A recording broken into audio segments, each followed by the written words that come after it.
Hey, friends. Welcome back to Mixing Up Success, the podcast where we blend together the right ingredients to build a thriving business and a lifestyle you love. I'm Dani from Dani's Kitchen Shop, baker, business owner, and believer that you can make a living doing what you love without burning out or selling yourself short. Today's episode, it's a big one. We're talking about pricing without guilt. Yeah, that one hits a nerve, doesn't it?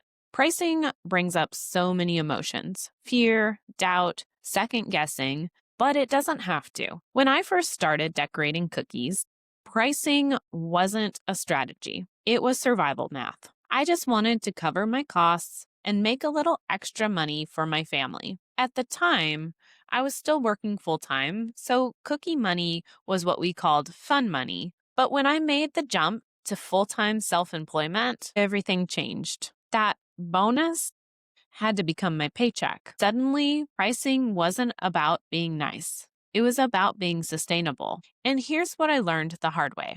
If your prices don't reflect the true cost of your work, you're not running a business. You're funding a hobby. I used to think, okay, flour and butter cost maybe $3. I'll charge $25 a dozen. But when I finally sat down and counted everything, packaging, electricity, time, gas for delivery, my time, the truth was I was barely breaking even.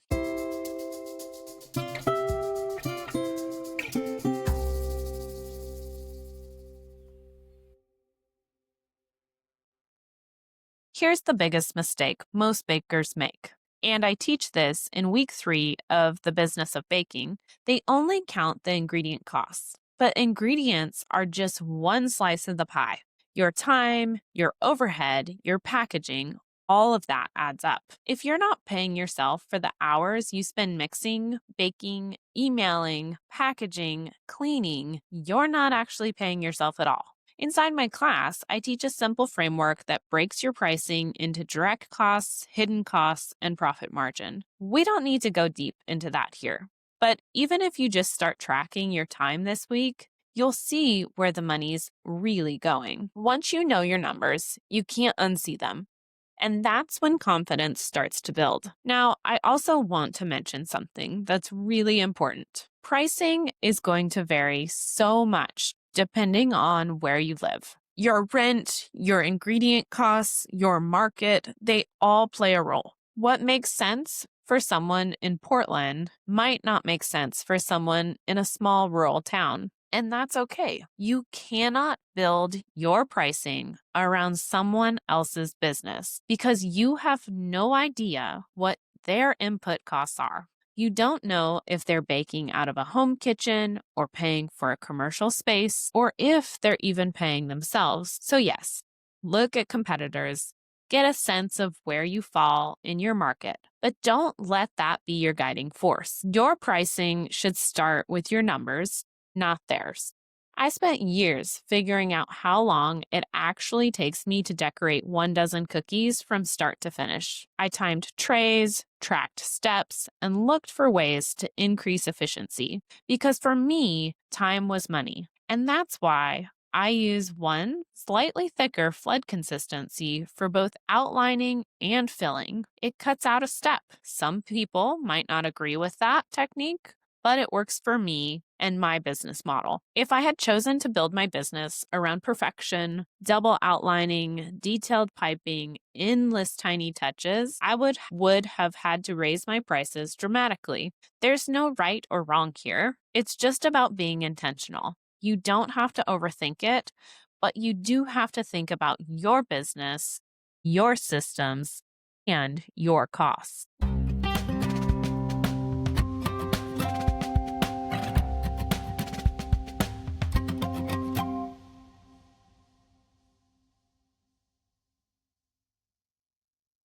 Let's talk about something that new business owners often overlook: demand. If you're just starting out and your products aren't selling yet, don't automatically assume price is the problem. Sometimes it's not about pricing, it's about building demand. When your audience doesn't yet know you, you're not competing on value. you're competing on visibility. You have to build trust, consistency, and excitement around your product. As that demand grows, so does your power in pricing.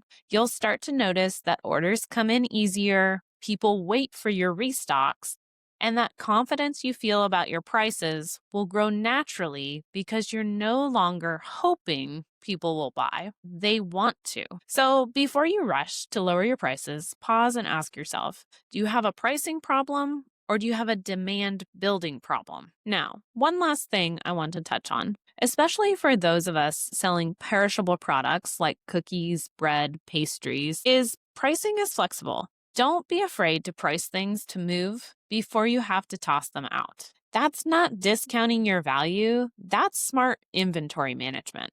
Pricing can change. You might have premium pricing for custom work, end of week specials, or what's left on the table, and that's okay. You're not devaluing your work. You're making sure it reaches someone's hand instead of the trash. You're a baker, not a storage facility. So remember, pricing isn't fixed forever. It's a tool, and you can use it strategically.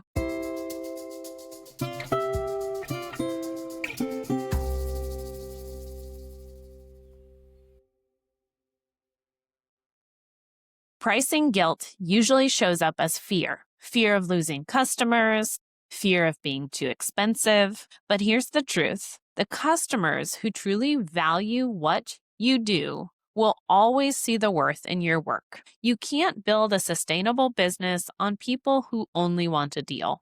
When I finally raised my prices, yes, I lost a few customers, but I gained something more: space to focus on quality, rest, and creativity, space to serve clients who respected my time and my craft. And I realized pricing confidently isn't greedy, it's responsible. When someone says, "Oh, that's kind of expensive," don't apologize. Instead, communicate your value. Try something like, each order is made fresh with local ingredients and decorated by hand over several hours. That's not defensive, it's educational. It helps people see what's behind the price tag. And if they're not your customer, that's okay. Not everyone is supposed to be. So here's your reflection for today. Do my prices support the life I want, or am I just trying to make them make sense to someone else? You are allowed to build a business that supports you emotionally and financially. Your pricing should reflect your worth, your experience, and your effort, not your guilt.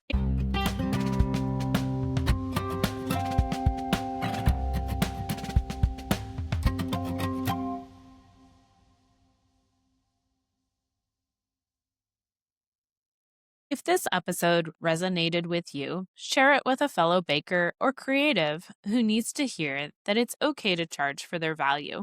And if you're ready to dive deeper to really master the numbers behind your business, join me inside the business of baking. We'll walk through how to calculate costs, handle price objections, and raise your rates with confidence. You can find the link in the show notes. Until next time, keep mixing up success your way.